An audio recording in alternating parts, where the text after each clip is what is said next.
Welcome to Rabai's Story, where every tale is a gift, told under the rhythm of rain and the roar of thunder. Settle in, let the storm surround you, and let the story unfold. Enjoy the ride. I'd always been drawn to the strange and the old. I don't know why, maybe it was the allure of things untouched, things with a history.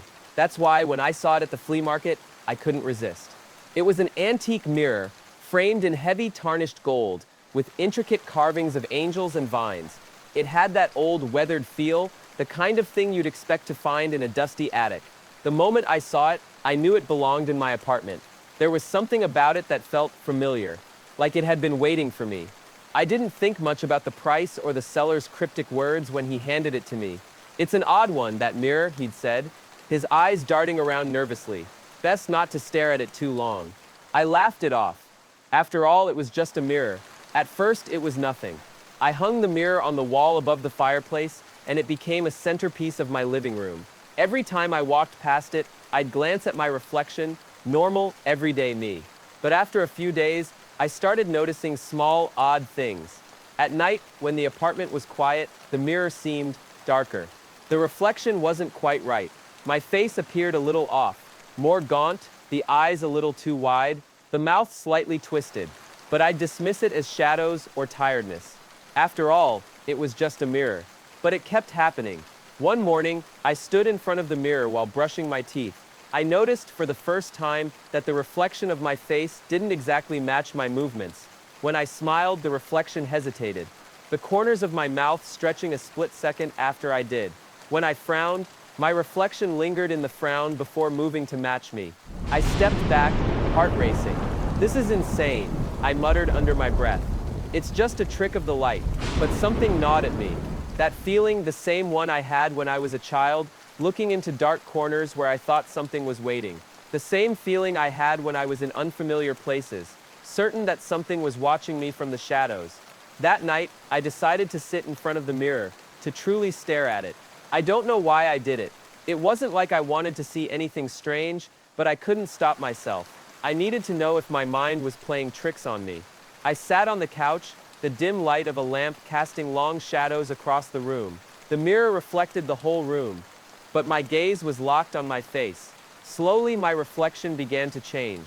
My eyes, once tired and dull, grew darker, more hollow. My mouth stretched into a wide, cruel grin. I froze.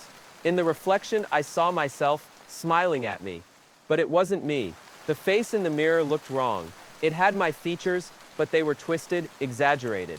My reflection grinned, lips stretching far beyond what was humanly possible, the eyes wide, gleaming with something malevolent.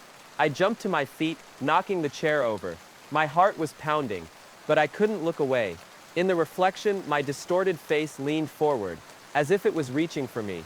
I turned to look at the mirror's surface, trying to pull myself away from that horrific image, but it was still there. The reflection lingered, its grin widening. "Stop," I whispered to myself, feeling sweat trickle down my neck. I ran to the mirror and slammed my fist against it, expecting it to shatter, but the surface remained cold and unyielding. I backed away, shaking. "It's just a reflection. It's just a reflection," I repeated, trying to calm my breathing. But it was no use. I couldn't shake the feeling that something was wrong. Over the next few days, things grew worse. My reflection began to show things that weren't happening in real life. In the mirror, I saw myself walking around my apartment when I was sitting on the couch. I saw myself staring back at me, always smiling that horrible twisted grin. But the worst part, I wasn't the only one in the reflection anymore. One evening, as I walked past the mirror, I caught a glimpse of something that made my blood run cold. There was someone standing behind me in the reflection, a shadowy figure with hollow eyes, draped in tattered clothes. It was tall, unnaturally tall. It had no face. I whipped around, but there was nothing behind me. I turned back to the mirror. The figure was still there, looming behind me, standing silently, watching. I couldn't move.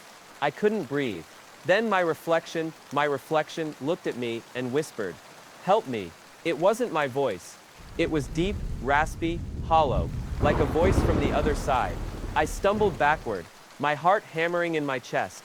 The reflection began to distort again, the smile turning into a snarl, the eyes turning black, swallowed by the darkness. I backed away, panic rising in my throat.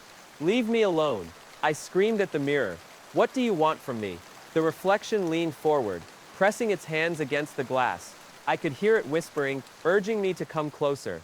I didn't want to, but something about it, something about that voice, made me feel like I had no choice.